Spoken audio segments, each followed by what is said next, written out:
senhores telespectadores, estou a falar-lhes num jardim. Eu acho que estão a ver as águas de um lago, um coreto, o grande arvoredo. Bom, eu estou no Jardim do Calvário, na cidade de Faf. E vim aqui muito propositadamente porque este jardim, de certo modo, pode ter sido o lugar do nascimento da cidade. É claro, de um nascimento muito antigo.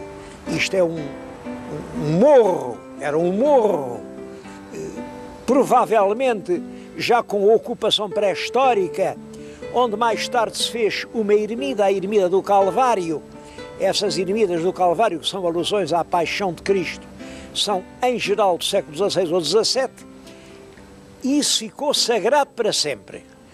Não permitiram que no sítio onde era a ermida se construísse coisa nenhuma, sequer se plantasse uma árvore. É este sítio em que estou, como veem, ele está vedado, é uma espécie de chão sagrado onde nada tocou. No resto fez-se um jardim e fez-se com a ajuda do dinheiro de um brasileiro torna-viagem, um homem ilustre, o comendador Albino de Oliveira Guimarães. O jardim foi inaugurado em 1892. Nessa altura, Faf era uma terra modesta, ainda não tinha comboio, era apenas uma vila, e estava a crescer exatamente com o dinheiro dos brasileiros. Penso que a história da imigração portuguesa para o Brasil tem aqui um cenário prodigioso para se falar. É nisso que eu, no fundo, vou falar. Os portugueses de Faf ajudaram a fazer o Brasil. E foi o Brasil quem ajudou a fazer este pequeno lugar de Faf, na cidade progressiva, ativa que hoje é.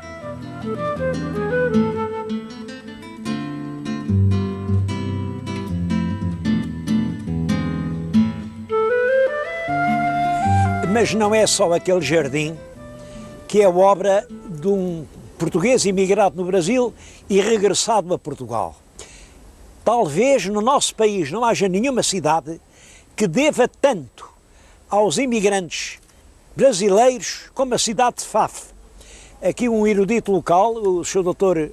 Miguel Monteiro, que quero dizê-lo, é dos eruditos locais, o que com maior amplidão de vistas, com maior inteligência de conjuntos, tem feito a história da sua terra, fez o recenseamento dos palácios de brasileiros torna-viagens e aqui no centro da cidade encontrou 43 casas particulares, porque além disso também há os edifícios públicos.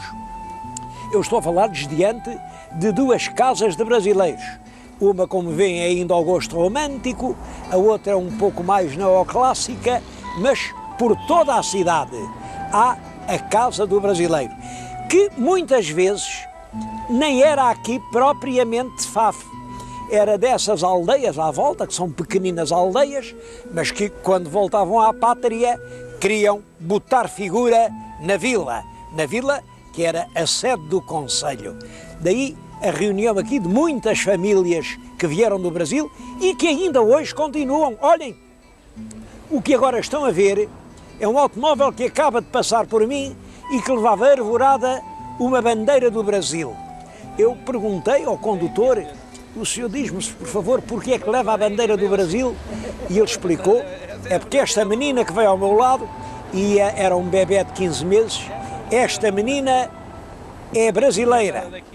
Um homem de Faf que anda aqui, está em férias e anda orgulhosamente com a bandeira do Brasil no seu carro.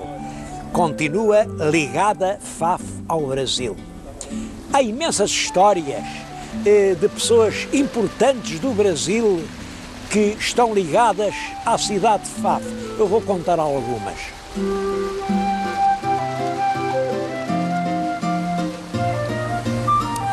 Das muitas casas brasileiras que há na cidade de Faf, eu queria mostrar esta.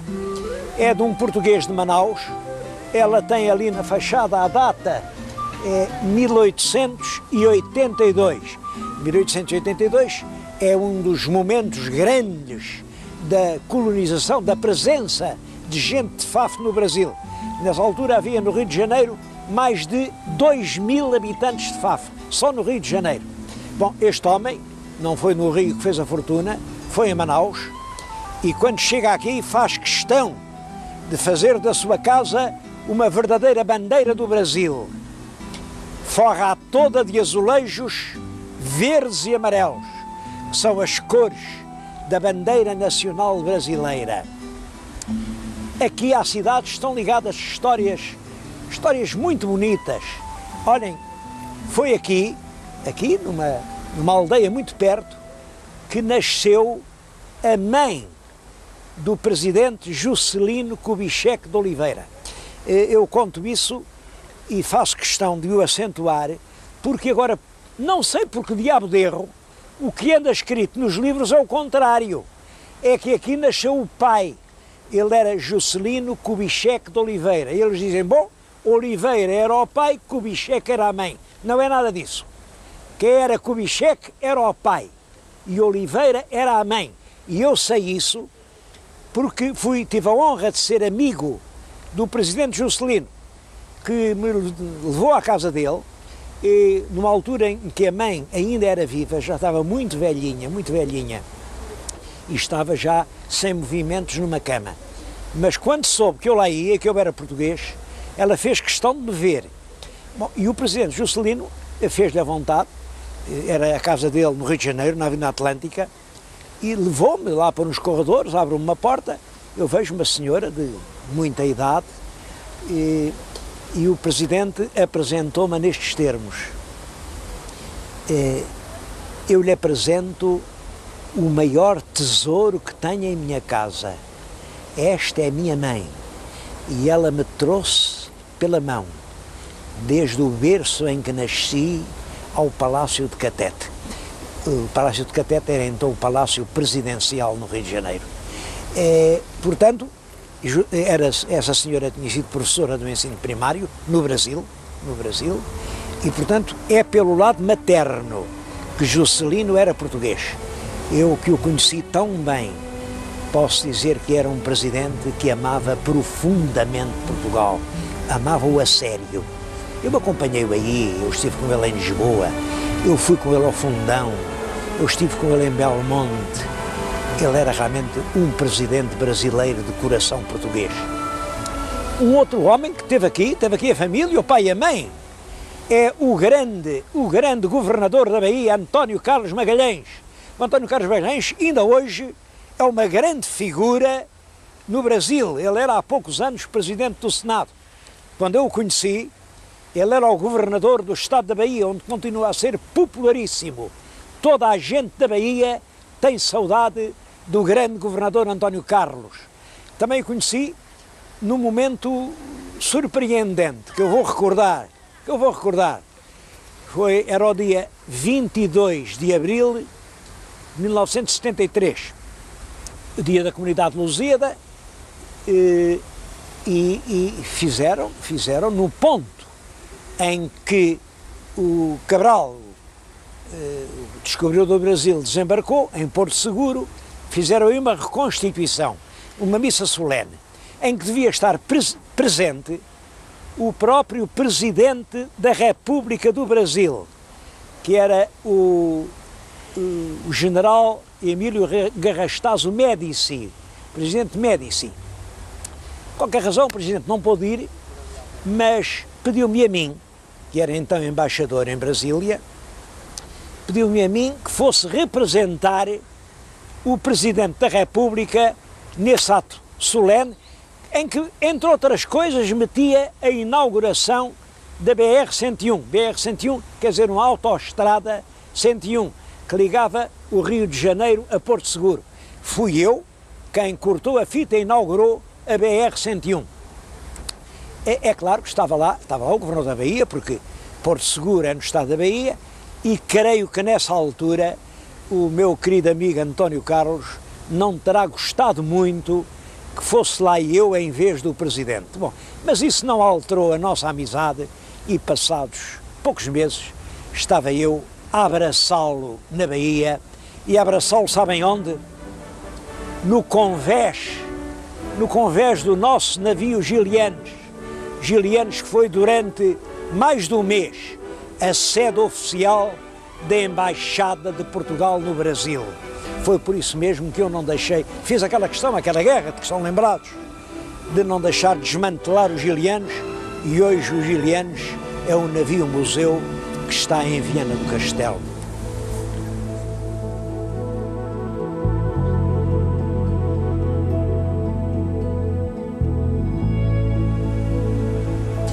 Mas, além do jardim e das casas para morarem, os fafenses do Brasil fizeram aqui os hospitais, as escolas, os asilos, um asilo para os velhos, outro asilo para a infância desvalida, as indústrias, a própria igreja matriz, o clube onde se reuniram. Pode-se dizer que eles quase construíram a cidade. Eu estou a dizer-lhes isto em frente do hospital, que é uma cópia, é claro, um bocadinho mais pequena, da Beneficência Portuguesa do Rio de Janeiro. Quem esteve no Rio sabe que a Beneficência é um dos principais monumentos de bem-fazer daquela grande cidade. Eu devo muito à Beneficência, visto que estive lá internado e fui lá muito bem tratado. Pois bem, eles trouxeram o desenho da Beneficência e aqui em Faf fizeram esta réplica da Beneficência. É notável realmente a influência que o brasileiro teve em Faf. Claro, nem tudo foram histórias felizes. E eu agora vou-vos contar uma história muito dramática.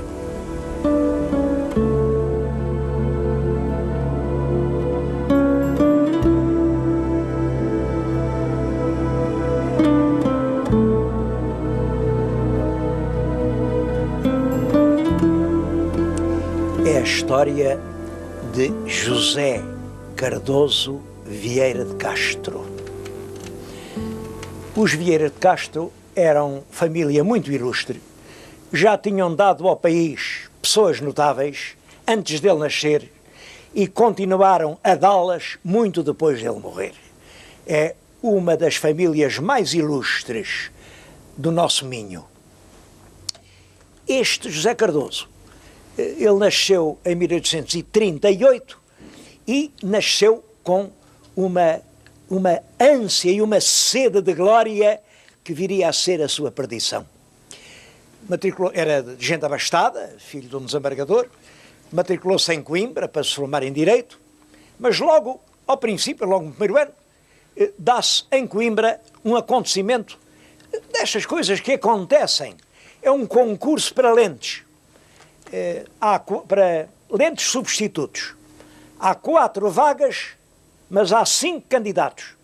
Toda a gente sabe, toda a gente em Coimbra, ninguém ignora, que dos 5, o melhor é o Barjona de Freitas. Barjona é realmente um grande espírito, um homem com uma inteligência aguda, um homem atualizadíssimo, com tendências um bocado progressivas, mas, bom, um homem que veio a dar na história de Portugal lições extraordinárias. Ele foi muitas vezes ministro, ele foi o chefe de um partido da esquerda dinástica, ele era o ministro quando saiu o Código Civil, quando saiu a reforma do Código Penal, quando foi abolida a pena de morte, é realmente uma grande figura. E, portanto, toda a gente sabia que daqueles 5, o número 1 era o Barjona. Bom, mas o júri fez os exames e depois vêm os resultados e o Barjona é o único que fica chumbado, reprovado em mérito absoluto.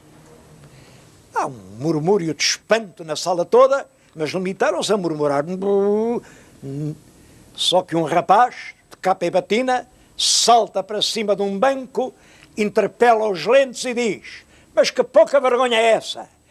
A universidade está a expor-se ao desprezo público, ao injetar os seus maiores talentos. Os senhores têm medo que este jovem, com o talento fulgurante que tem, os possa colocar na sombra. Bom, uma palavra arrebatada e ardente que põe do lado dele toda a academia, depois toda a cidade, e o júri, com medo, reúne-se outra vez e volta a votar e diz, afinal não, afinal o Barjona de Freitas fica em primeiro lugar, fica em número 1. Podem imaginar o prestígio que isto deu ao jovem estudante. José Cardoso Vieira de Castro é, durante anos, o líder dos movimentos estudantis de Coimbra. Mal se forma, é eleito deputado aqui, por FAF, é o deputado FAF, e faz no Parlamento grandes discursos. É certo, são discursos com mais palavras do que ideias. Eu até diria, ideias dele não tem lá nenhumas, mas tinha uma palavra fácil, uma palavra um bocado gongórica, e era considerado um grande orador. Bom, a verdade é que ele teve ali um ano, depois renunciou ao mandato e resolveu ir antes para o Brasil. Eu vou-lhes contar essa história da ida para o Brasil. É que o Vieira de Castro conhecia aqui muito bem esta região de Faf. Sabia que havia muitos naturais de Faf que estavam estabelecidos na região do Rio de Janeiro e alguns deles já tinham reunido enormes fortunas. Bom, ele vai para o Rio, embarca para o Rio. Antes disso, imprimiu os seus discursos no Parlamento numa grande edição de 10.000 exemplares e disse que o que ia fazer ao Rio era vender os seus discursos. E depois, com o produto da venda desses 10.000 exemplares de discursos, quem é que ia comparar aqueles discursos aborrecidos? Mas com esse dinheiro ele ia refazer a vida. Bom, é claro que não vendeu discurso nenhum. E houve muita gente que disse que não era isso que ele ia fazer ao Rio. Porque até no navio em que fez a viagem, havia quem dissesse que ele tirou do bolso e mostrou aos amigos uma lista das meninas muito ricas do Rio de Janeiro. Ele ia, dizia-se, era à procura de uma noiva rica. Bem, a verdade eu não a sei. Isto dizia-se. Ele chegou lá, foi muito bem recebido e, a certa altura, realmente, chegou a escrever aqui um amigo que já tinha 3 meninas debaixo de olho. E todas elas estavam doidinhas para casar com ele, mas uma tinha 200 contos, outra 400, outra não sei quanto, fazia o orçamento.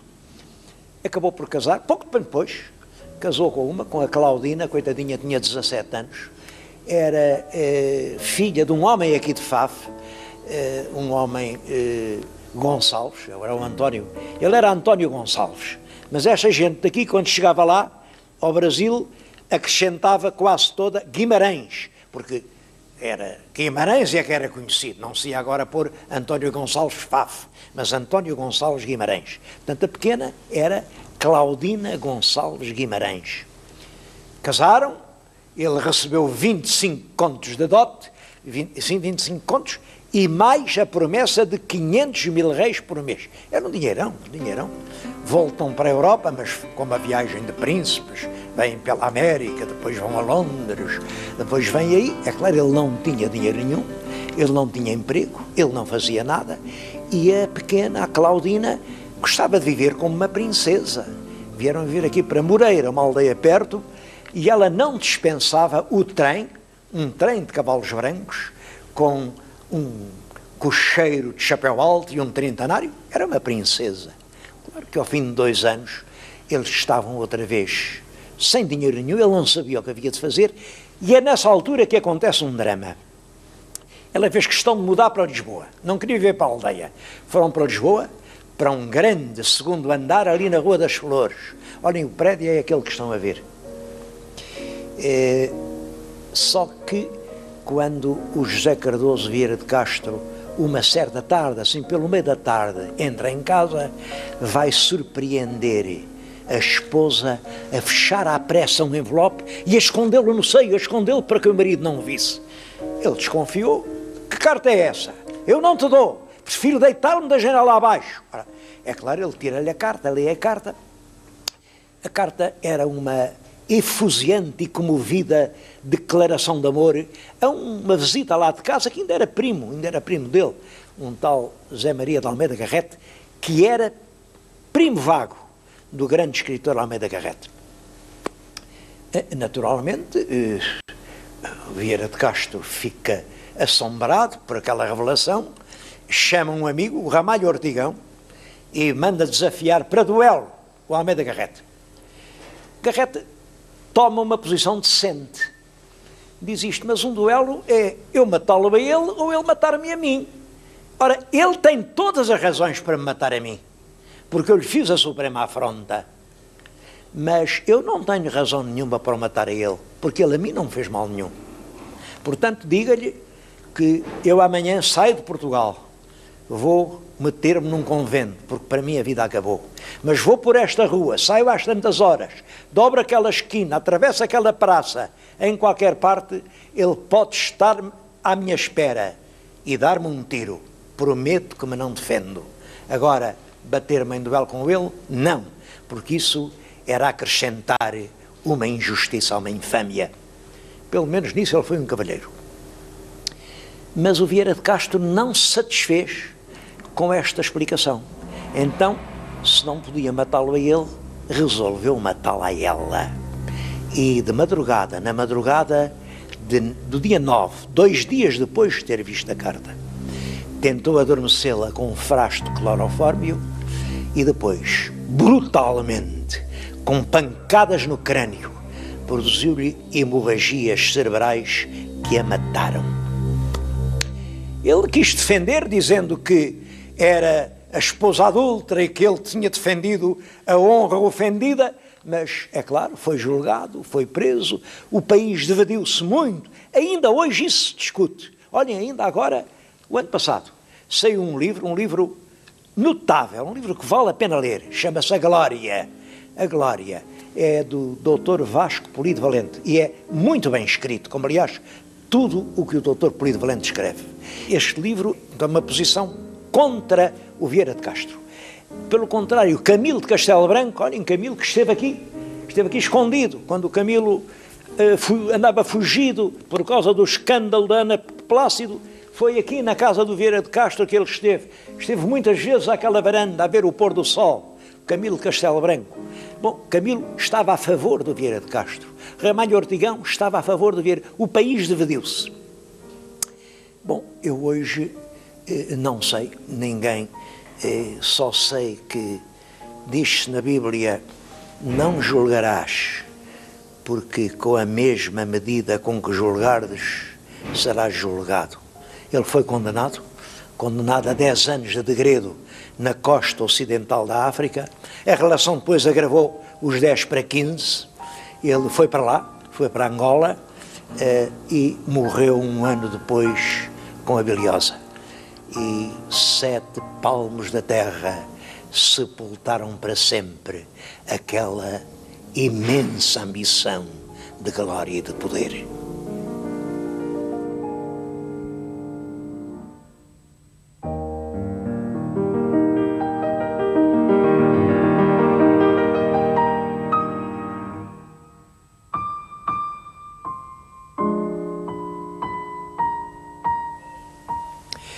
Quando se fala em FAF, há logo uma expressão que vem à cabeça: justiça de FAF. Toda a gente ouviu falar na justiça de FAF e ninguém sabe o que era a justiça de FAF. É uma frase, justiça de FAF, isso liga-se mais ou menos assim no espírito popular com o varapau, com a luta de pau, e em 81 a Câmara mandou fazer um monumento à justiça de FAF. Penso que este monumento não traduz com realidade a ideia da justiça de FAF. Como veem, o monumento mostra um camponês com um grande cacete a dar uma paulada num senhor de sobrecasaca e chapéu de coco. Portanto, aquilo simbolizaria uma luta do trabalhador contra o patrão. A justiça de FAF nada tem a ver com isso, tem a ver com uma outra coisa. É que aqui o tribunal, a comarca, quer dizer, a justiça feita de acordo com o Código Penal e com o Código Civil, aparece tarde, aparece já muito avançado o século XIX. E só nessa altura é que começa a haver uma justiça como deve ser. Antes disso, a justiça faziam-na, olhem, os interessados, cada um à sua maneira e com uma vara igual a esta. Ainda hoje, aqui em Faf, um jogo tradicional é o jogo do pau. Eles pegam nisto e, enfim, manejam-no. Eu não sei jogar o pau, naturalmente. Embora, quando era pequenino, era escoteiro e eu também recebi umas lições, mas nunca fui grande mestre neste negócio do jogo do pau. Portanto, é completamente diferente. Era uma justiça privada, feita à paulada com os interessados. Naturalmente, enfim, a pena maior seria uma bordoada na cabeça, é claro que era uma coisa perigosa, e não se pode permitir a justiça privada, mas não tem nada a ver com aquilo. A justiça de Faf não metia chapéu de coco. É preciso perceberem isto.